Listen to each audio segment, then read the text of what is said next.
దర్శక మాంత్రికుడు కోడి రామకృష్ణ కెరియర్లో మరో కలికితురాయిగా నిలిచిన అరుంధతికి 1.5 దశాబ్దం అయ్యింది.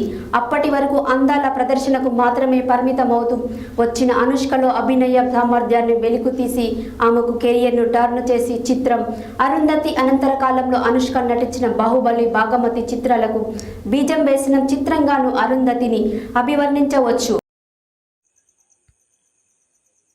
దర్శక మాంత్రికుడు కోడి రామకృష్ణ కెరీర్లో మరొక కలికితురాయిగా నిలిచిన అరుంధతికి 1.5 దశాబ్దం అయింది. అప్పటి వరకు అందాల ప్రదర్శనకు మాత్రమే పరిమితమవుతూ వచ్చిన అనుష్కలోని అభినయ సామర్థ్యాన్ని వెలికితీసి ఆమె కెరీర్ను టర్న్ చేసిన చిత్రం అరుంధతి.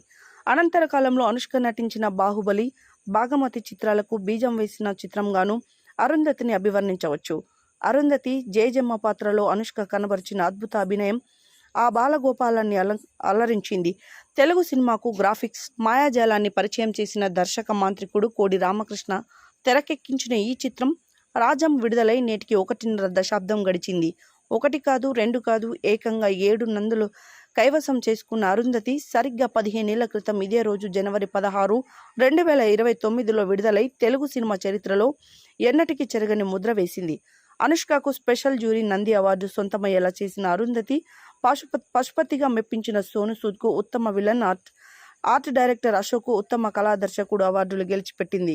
కోడి రామకృష్ణ దర్శకత్వంలో రాజీపడడం అన్నది ఎరుగని సుప్రసిద్ధ నిర్మాత ఎం శ్యామ్ ప్రసాద్ రెడ్డి నిర్మించిన ఈ చిత్రానికి నేటి రాజమౌళి ఆస్థాన ఛాయాగ్రాహకుడు కె సింధిల్ కుమార్ సినిమాటోగ్రఫీ అందించగా కోటి సంగీతం సమకూర్చారు.